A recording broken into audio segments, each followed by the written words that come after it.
Olá, meu nome é Karine Tempas, sou formada na formação de docentes, licenciatura em Pedagogia e segunda licenciatura em Letras, pós-graduada em Alfabetização e Letramento, Educação Especial com ênfase em transtornos globais de desenvolvimentos e altas habilidades, e também em Educação Especial com ênfase em deficiência intelectual, física e psicomotora.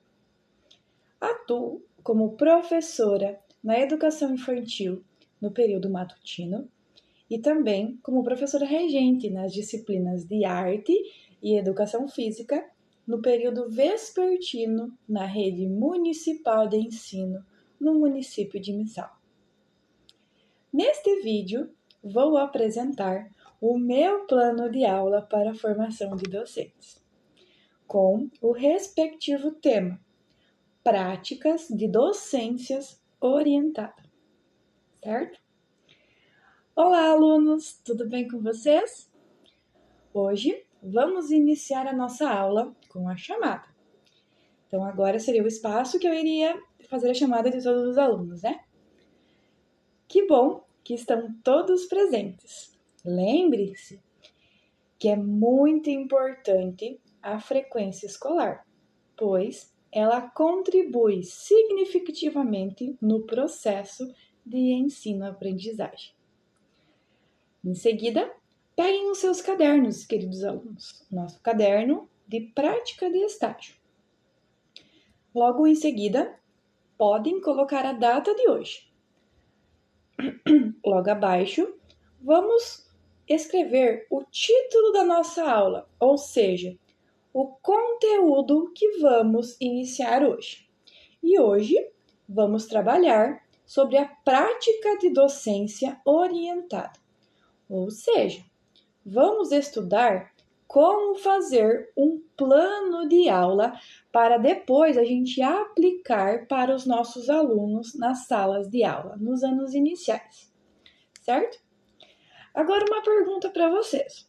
Vocês já ouviram falar em planos de aula? Para que serve um plano de aula? Como e aonde a gente usa um plano de aula? Pois bem, hoje vamos falar sobre tudo isso em nossa aula. A ação docente é a atividade do professor enquanto a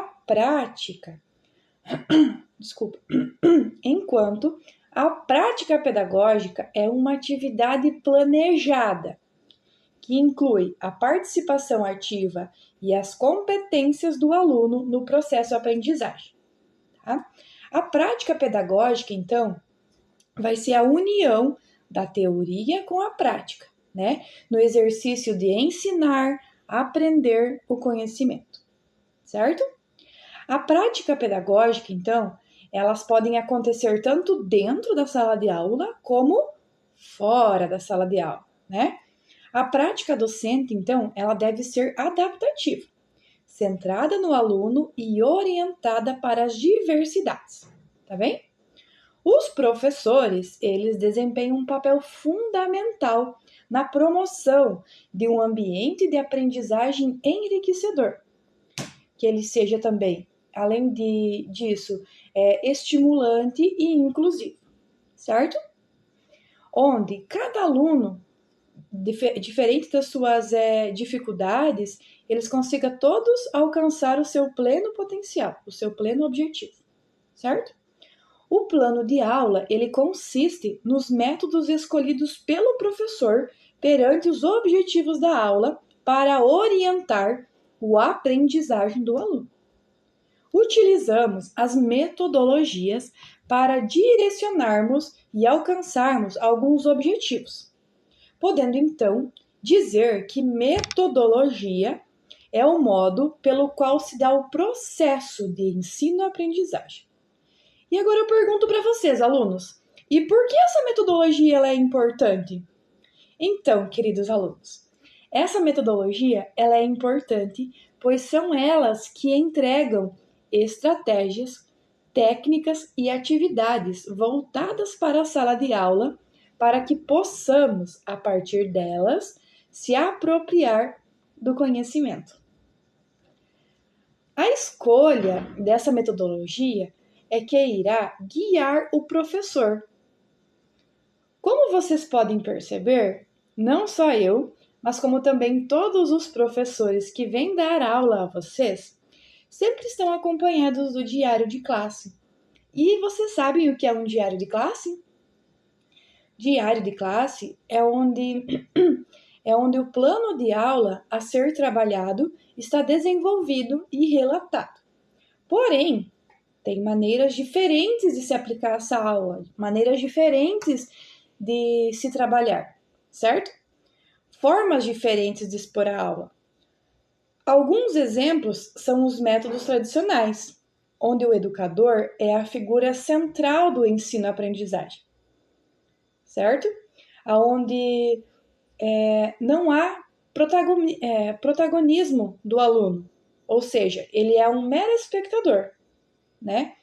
De uma outra linguagem, vou explicar para vocês assim, como se o professor ficasse na frente da sala de aula, tentasse passar o conhecimento para o aluno e ele tem a tarefa de assimilar e memorizar o que foi ensinado. Só isso, ele não tem a participação com o professor. Temos também o método Montessori, onde a avaliação é feita por forma de observação, né? Onde os objetos da sala estão sempre ao alcance dos alunos, motivando-os a aprender. Além desses dois métodos, temos também mais um método, que é o método construtivista, onde o aluno constrói seu raciocínio lógico, e também temos um outro método, que é o método socio-interacionista, onde ele incentiva a parceria entre o professor e o aluno, né? Entre outros diversos tipos de métodos. Ou seja, crianças, é a partir desses métodos que vocês vão observar e ver em qual vocês se identificam para vocês conseguirem aplicar a aula de vocês. Essas formas de aplicar a aula, ela varia muito de professor para professor. E vocês, como professores, futuros professores, deverão escolher um método para expor a sua aula, né? Como vocês já fizeram a observação, cada um em sua escola e em uma respectiva turma, na sala de aula do ensino fundamental e posteriormente receberam então um conteúdo que o professor regente daquela turma passou a vocês, hoje nós vamos criar um plano de aula. E para que vocês entendam a importância do planejamento de aula para o ensino em sala de aula, nós vamos criar esse plano de aula juntos, tá bem? Vamos iniciar o nosso plano de aula com as seguintes observações. Todo plano de aula, ele deverá ter explícito em seu plano a turma pelo qual a gente vai estar trabalhando. Por exemplo, eu vou estar ministrando uma aula no terceiro ano, então eu coloco lá, terceiro ano B, em seguida, o conteúdo. Que conteúdo eu vou estar trabalhando? Quais os objetivos que eu pretendo alcançar com essa aula? E além dos objetivos, a gente vai ter os objetivos gerais e os objetivos específicos. Depois de colocarmos os objetivos, também temos a parte do desenvolvimento da aula. Nesta parte, fazemos e descrevemos tudo o que vamos fazer nessa aula. Como, por exemplo, vamos dar um exemplo que eu estou lendo o meu planejamento, tá bem? Vamos iniciar a aula fazendo a chamada. Posteriormente, vamos fazer a leitura do alfabeto. Primeiro a leitura das letras e em seguida a leitura do som das respectivas letras. Posteriormente, iremos fazer a contagem dos números de 1 até 50. É um exemplo, tá bem, crianças? Em seguida, tal horas vamos até ao banheiro, vamos encher as garrafinhas e depois retornamos para a sala. Ao retornar para a sala, explicação do conteúdo a ser trabalhado com a abordagem e a utilização de um data show para melhor visualização e compreensão do conteúdo a ser abordado. Logo após isso, eu coloco no meu diário o texto que eu vou estar apresentando para os alunos. O texto, a forma de atividade, como que eu vou avaliar. E assim, sucessivamente, até descrever toda a aula a ser trabalhada. E no final, colocamos os recursos, que são os materiais e objetos que utilizaremos para realizarmos e desenvolvermos a nossa aula. Alguém tem alguma dúvida? Talvez agora vocês não tenham, né? Mas assim que a gente começar a montar o nosso plano de aula, talvez vão surgir algumas dúvidas. Então, encarecidamente, a professora irá caminhar pela sala e quem tiver alguma dúvida poderá estar me chamando. Agora, queridos alunos, é a vez de vocês. A partir do conteúdo que vocês já têm em mãos, vamos desenvolver o nosso plano de aula de acordo com a observação que vocês fizeram na sala de aula. Sempre que tiverem alguma dúvida, eu estarei ajudando e orientando-os.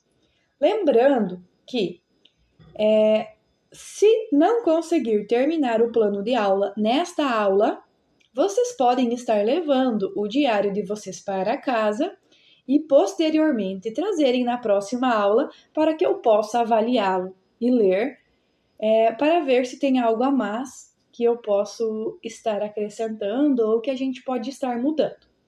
Então, queridos alunos, lhe desejo um ótimo plano de aula. E estou à disposição caso precisem de alguma ajuda. Até mais! Até a próxima aula! Tchau!